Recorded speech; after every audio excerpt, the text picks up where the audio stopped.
Assalamualaikum teman-teman, balik lagi bersama cerita hantu serem ya.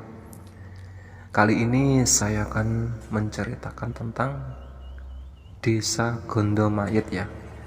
Yang ini kelanjutannya di part 2 ya. Sebelum cerita kita mulai, alangkah baiknya tekan tombol subscribe, like, and comment.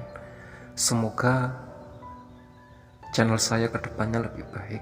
Tanpa lama-lama, kita mulai saja.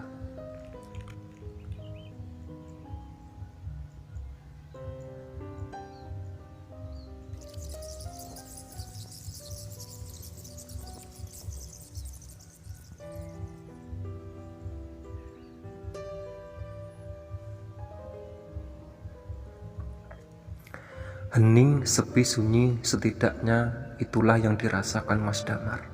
Ia terbangun meski mata masih sakit, terkantuk-kantuk. Lihatlah ke sana kemari, ia baru ingat. Ia baru saja terlelap di atas ranjang rumah seseorang. Seseorang wanita tua yang menawarkan rumahnya. Dicarinya Mas Erik namun tidak ditemukan kawan seperjalanannya ini. Maka dengan tatapan kebingungan sekaligus penasaran kemana semua orang pergi, Mas Damar mencoba memanggil-manggil Mas Erik, namun tak kunjung ada jawaban. Begitu juga dengan wanita tua itu.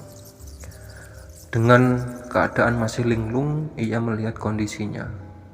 Ukurannya belum normal, namun jauh lebih baik dibandingkan beberapa saat yang lalu. Mas Damar terdiam di diri sebentar, dilihatnya langit-langit dari teras rumah. Masih gelap, ucapnya dalam hati, artinya satu malam belum terlewati. Mas Damar pun kembali masuk ke rumah lebih terlihat seperti gubuk itu, sampai ia merasa penasaran dengan ruangan dalam milik si wanita tua itu. Dengan perlahan, Mas Damar mendekat. Di dalam rumah, Mas Damar mencium bebauan yang familiar. Rupanya itu adalah bau dari daun sirih yang digunakan wanita tua itu. Bagaimana Mas Damar tahu bebauan itu? Karena rupanya Mas Damar sudah sering menciumnya di rumah mbah buyutnya yang juga mengenangkan itu untuk membersih gigi. Tangan Mas Damar cekatan memeriksa rumah itu. Meski tidak sopan, rasa penasaran Mas Damar begitu besar. Matanya sibuk mengawasi ini itu sampai pandangannya menangkap sebuah kotak dengan ukiran japala. Sebuah ukiran khas Jawa. Mas Damar pun mendekat pelan-pelan. Rupanya kotak itu tidak dikunci. Dengan leluasa Mas Damar pun mengangkatnya. Namun perasaan Mas Damar mendadak tidak enak. Bebauan yang awalnya didominasi bebauan daun sirih tiba-tiba lenyap begitu saja, berganti menjadi bebauan seperti kentang atau ubi kayu yang dibakar. Semua orang tahu bebauan itu bebauan apa. Biasanya ketika mencium bebauan lenguh seperti itu, maka artinya tidak jauh dari tempatku berdiri ada makhluk familiar yang sudah terkenal dengan mengawasimu, pocong. Namun Mas Damar belum tahu akan hal ini. Ia nekat membuka kotak itu. Begitu kotak dibuka, Mas Damar menatap heran, karena yang ia lihat hanya tumpukan pakaian bernuansa warna putih, bertumpuk berantakan begitu saja. Maka Mas Damar bersiap menutupnya lagi. Namun tiba-tiba dia curiga dengan pakaian itu. Diambillah satu helai pakaian. Dan ketika pakaian itu terangkat di tangannya, ia memeriksa dengan seksama sampai ia yakin dan menatap ngeri pakaian itu. Rupanya itu adalah kain kafan yang sudah diikat sedemikian rupa, membentuk sampul untuk membungkus mayit. Mas Damar sontak melempar pakaian itu begitu saja. Tiba-tiba ketika Mas Damar bersiap untuk pergi dari tempat itu, matanya tercekat menatap sosok yang tengah berdiri di tepat di depannya. Matanya hitam dan wujudnya sangat mengerikan. Kini ada sosok pocong di tengah berdiri di tepat depannya.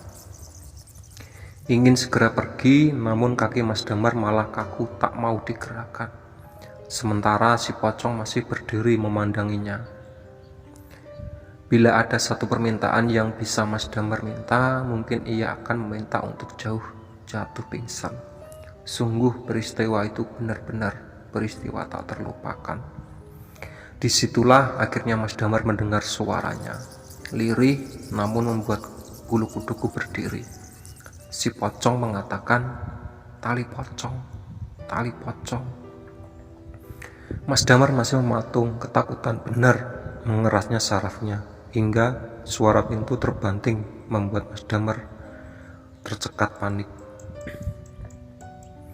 Dilihatnya Simbah sudah kembali dengan wajah marah dan memaki. Entah apa yang terjadi, ia melihat Simbah mencengkram ujung kain kafan si pocong, menyeretnya dengan tangan kosong, lalu melemparkannya tepat di kebun belakang rumah gubuk itu. Kejadian yang baru saja terjadi membuat Mas Damar tidak habis pikir. Wanita itu menatap Mas Damar dengan tatapan dingin, semberani berujar, "Nek ora roh apa-apa, aja ngrusak-rusak yo le. Nyawa ana regane." Kalimat itu masih terbayang di pikiran Mas Damar, bahkan hingga saat ini. Mas Erik baru sadar, sedari tadi Simbah tidak kelihatan, padahal ia ikut karena Simbah yang menyuruhnya. Ditambah rasa penasaran, kenapa memakamkan seorang saja sambil ambil waktu selarut ini? Disinilah Mas Erik dibuat kaget. Loh, tali pocongnya orang dibuka iku loh. Namun tak seorang pun mendengarkan peringatan dari Mas Erik. Mereka tetap menutup lubang kubur dengan tanah. Disinilah Mas Erik merasakan firasat terburuk. Disoedan, maka ia segera meninggalkan tempat itu.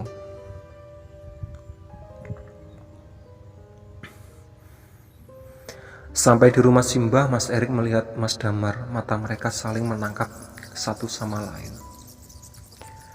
Desa ini mungkin bukan desa manusia, namun ada hal yang lebih besar dari semua itu. Ada misteri apa yang disembunyikan di desa ini? Di tengah kebingungan, langkah kaki Simbah mengejutkan mereka. Wajahnya yang sempat mengeras ketika melihat Mas Damar kini sudah berubah menjadi sedia kala. Seperti saat pertama kali mereka bertemu dengan Simbah. "Le, kamare wis Simbah siap ke." Mau tidak mau mereka pun masuk ke sebuah kamar yang asing.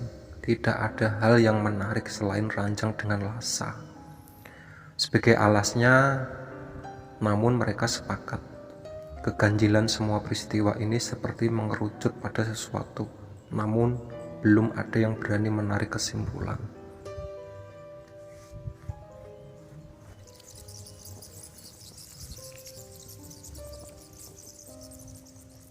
Sampai di tengah keheningan, ketika mereka sudah saling merebahkan tubuh untuk sekedar membuang lelah, terdengar suara yang tidak asing lagi di telinga mereka. Suara riuh namun sangat tipis, seperti dari tempat yang jauh.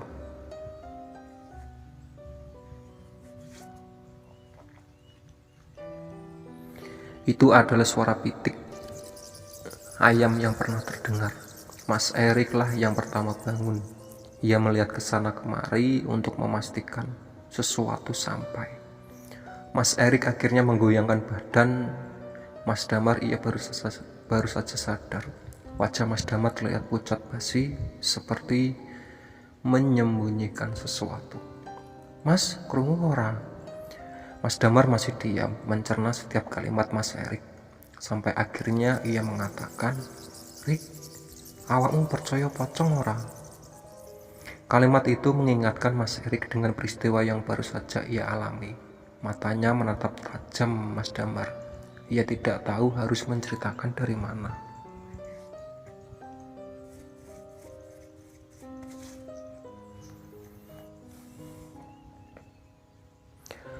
"Aku tahu krungu jarene suara pitik iku nunjukne nek ono pocong nggo sekitar kene.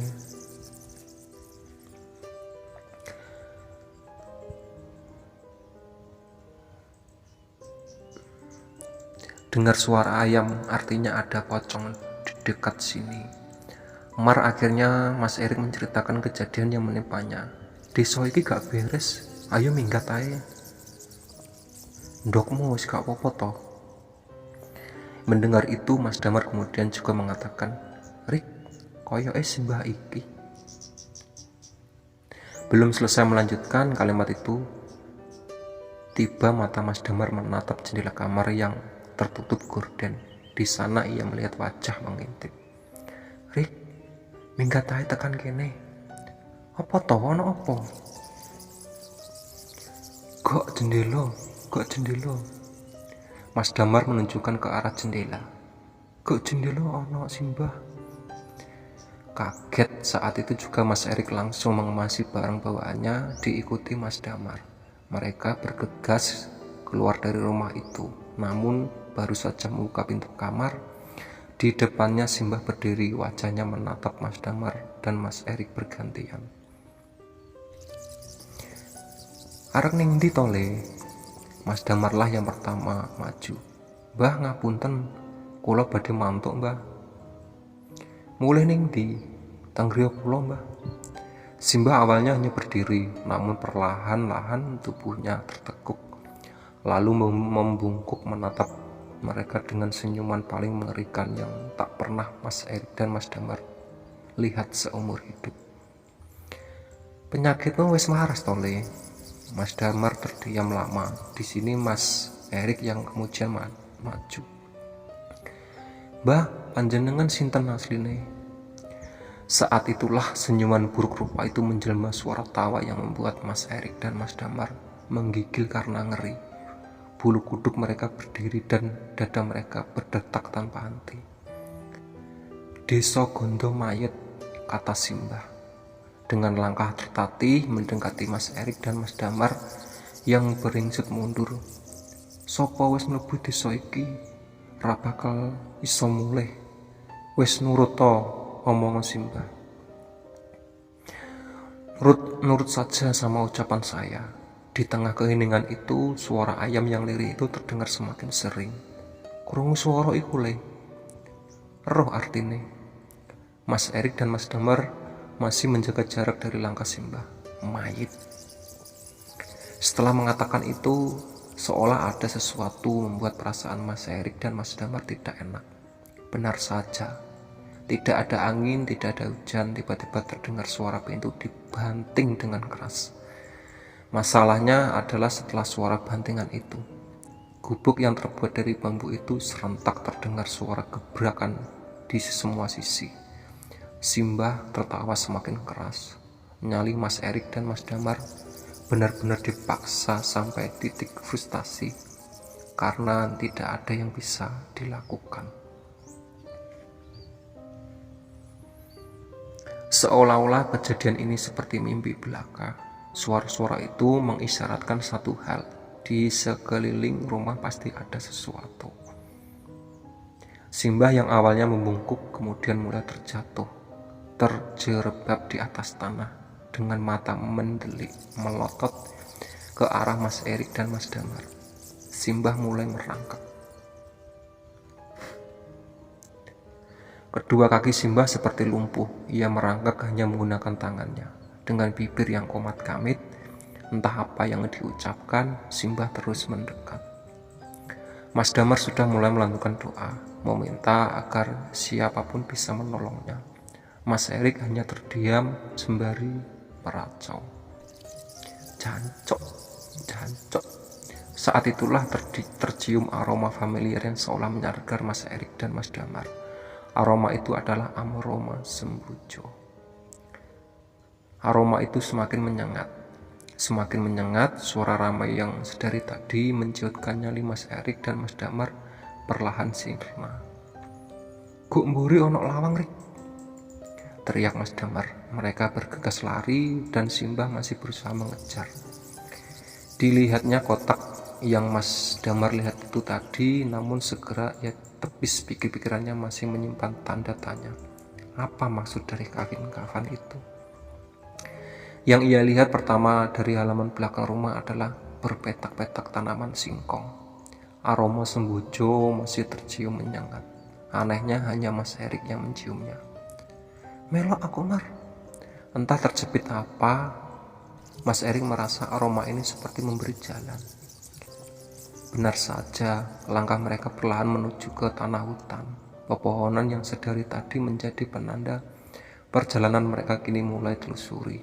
Mas Erik meyakin Mas Damar desa itu dihuni oleh mayat. Pertanyaannya adalah, kenapa mayat harus dikuburkan lagi? Kain kafan, Rik, apa ana hubungane? Mas Erik terlihat bingung. Nggo, kotak sing nang pawon pakai kain kafan ditumpuk. Mas Erik dan Mas Damar masih berpikir sampai ia baru sadar. Di tempat mereka berdiri, mereka tidak sendirian lagi. Dari balik pohon, banyak sepasang mata yang mengawasi. Dan setelah diperhatikan lagi, itu adalah sosok pocong. Tidak hanya satu pocong, namun hampir ada puluhan pocong. Mas Damar dan Erik terdiam mematung sendiri-sendiri. Mas Damarlah yang mendengar suara-suara mereka. Tali pocong, tali pocong. Krungu ora, Rik? Krungu apa? Tali pocong. Setelah mendengar itu, Mas Erik baru paham. Kuburan, Mar. Mayite tali poconge. Mereka pun berlari, membiarkan pocong-pocong itu mengikuti. Yang mengerikan, pocong-pocong itu terbang di atas mereka. Kuburannya ning ndi? Nang kono. Itu ngapain pocong ngikutin gitu, Mas? Tanya aku penasaran. Mas Damar menatap aku, mencoba berpikir, bilang, ini cuma asumsi sih, tapi kayaknya ada hubungan sama mbah-mbah yang kami temui, kata Mas Damar. Mas Erik seperti mengiyakan ucapan Mas Damar. Di tengah gelapnya hutan, Mas Damar dan Mas Erik gak berhenti berlari. Alasannya, manusia normal mana yang gak ketakutan diikuti hampir selusin atau lebih. Kain kafan terbang ke kiri ke kanan sembari mendengar mereka mengatakan tali pocong di sepanjang jalan.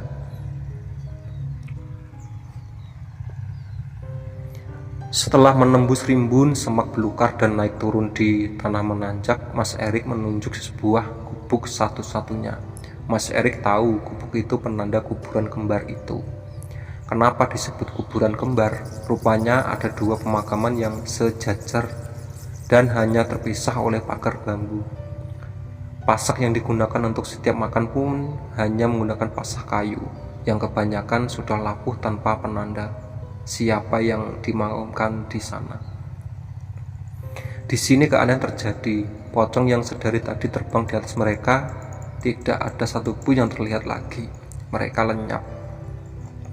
Meski begitu, suara ayam yang pernah mereka dengar dari jarak jauh kini terdengar sangat dekat.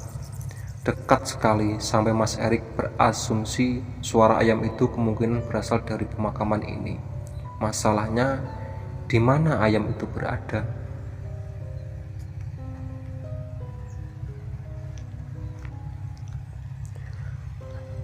Lain hal dengan Mas Damar. Kini ia bisa menciumnya. Aroma sembojo yang hanya tercium di hidung Mas Erik kini tercium juga di hidung Mas Damar. Wangi, kata Mas Damar sembari melihat ke sana kemari hingga Mas Erik menunjukkan sesuatu. Gundakan tanah, tempat pemakaman yang pernah Mas Erik lihat. Kok ono, mayat sing dikubur mau. Semakin dekat, suara ayam terdengar semakin jelas, dan benar saja, dari jauh terlihat seorang sedang menggaruk-garuk tanah. Di sekitarnya banyak dikelilingi ayam berwarna hitam legam. Ayam cemani, kata Mas Erik. Mereka melihat dari jauh apa yang siluet asing lakukan. Asu, teriak Mas Erik saat siluet itu melihatnya. Lah iki sapa, Mbah? Bukan takut lagi, tapi Mas Erik langsung lari meninggalkan Mas Damar yang baru sadar. Yang dikatakan Mas Erik benar sekali. Simbah yang sedari tadi tersaruk-saruk mengejar mereka. Di tengah kepanikan itulah aroma sembojo yang misterius itu tercium lagi, lebih kuat, dan mereka berdua bisa menciumnya sangat jelas. Asem, ono opo sih ambek alas iki? Disitulah entah karena kepepet atau apa, mereka malah mendekat ke sumber aroma sembojo itu, yang padahal mereka berdua tahu bahwa itu adalah aroma dari Wanggul. Namun setidaknya aroma itu benar-benar membawa mereka ke jalan yang tidak asing lagi. Mas Damar yang mengikuti Mas Erik dari belakang hanya mendengar sekelipet suara. Suara meraung keras sekali seperti suara macan.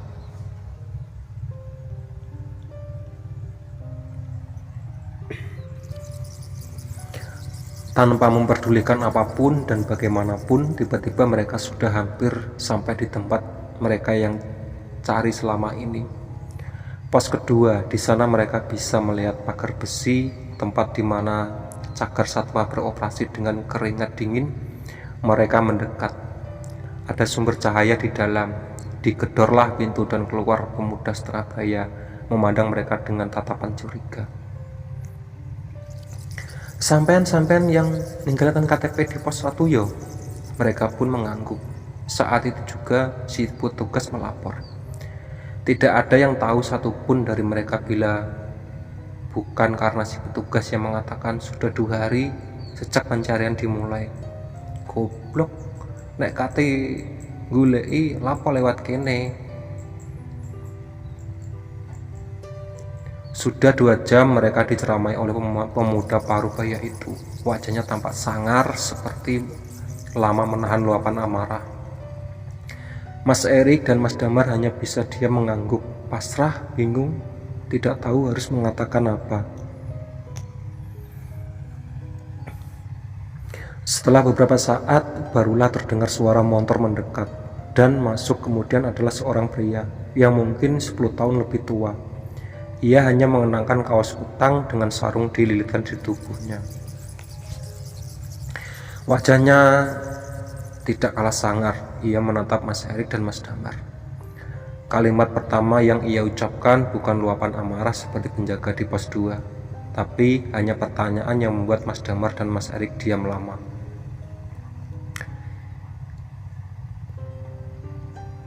Isih urip to awakmu iki? Ia menengkuk kopi di meja, kemudian duduk bersila di depan mereka. Wes critakne kabeh, nang ndi ae awakmu iki rong dino iki? Pak, kata Mas Damar, ono desa yo Pak, nggo kene. Terlihat 2 penjaga itu saling melihat satu sama lain. Ono, kata si bapak. Si bapak terdiam, sementara penjaga yang lebih muda tampak bingung, sembari berbisik dan bertanya, nang ndi ono desa Pak? Nek villa akeh ning kene. Sembari menghisap rokok, wajah si bapak tampak tegang. Apa bener awak-awak meh wong loro sing munggah lewat kene? Mas Erik dan Mas Damar mengangguk bersamaan. Syukur, kata si bapak. Alas iki pancen angker. Biyen wis terkenal akeh sing tau eruh bahwa nang alas iki ana enggon sing diarani jenenge Petuk Sewu, wit sing keramat, sing dikabarne ana desa nang jerone kono. Jenenge desa iku Desa Gondomayit. Namanya 1000 pintu, pohon keramat yang kabarnya bila dilihat ada desa di dalamnya. Desa ini namanya Desa Gondomayit. Hembusan asap rokok membuat orang yang ada di ruangan terdiam mendengarkan. Wajah mereka saling tegang. Masalahe ora ono sing ngeroh nang ndi wit iki. Untunge awak-awak gak keblobok nang desa iki ambi nggawa awak ganjil. Sampai iku kedadian biasane siji ora iso mulih. Dengan membawa jublah orang ganjil, kalau sampai itu terjadi biasanya hanya satu orang yang tidak bisa pulang.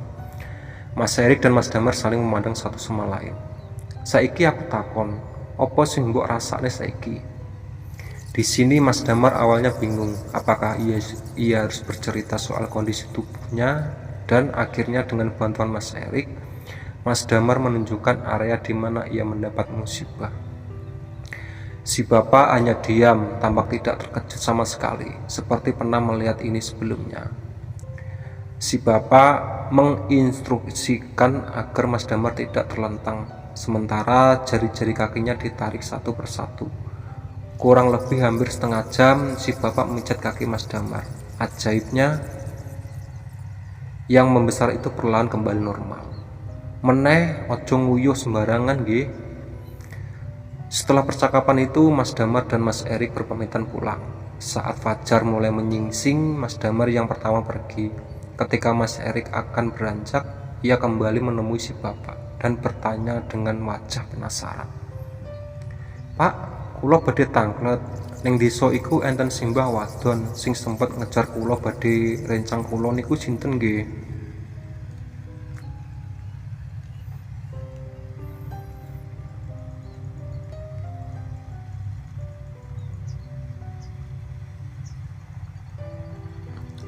Wajah si bapak tampak berdiri, kemudian berucap, "Sartih." "Sartih," kata Mas Erik mengulanginya. "Sampean tahu kalau pocong itu sebenarnya bisa diikat sama ilmu hitam. Nah, Sartih itu hanya sebuah gelar.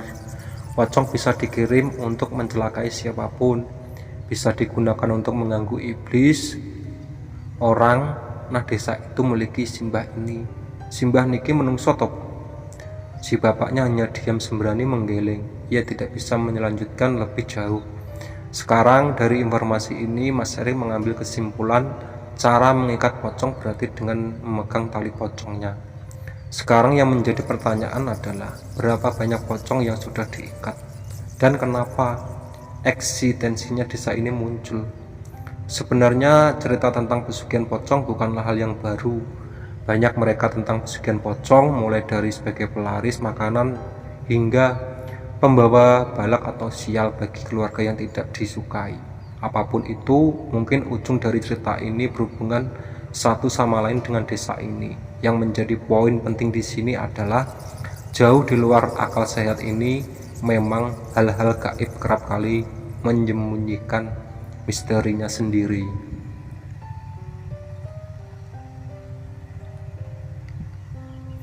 Oke ya, itu tadi dari cerita dari Desa Kondomayit ya. Sebelum cerita aku tutup, alangkah baiknya tekan tombol subscribe, like, and comment. Semoga channel saya kedepannya lebih baik. Oke, buat kamu, assalamualaikum warahmatullahi wabarakatuh.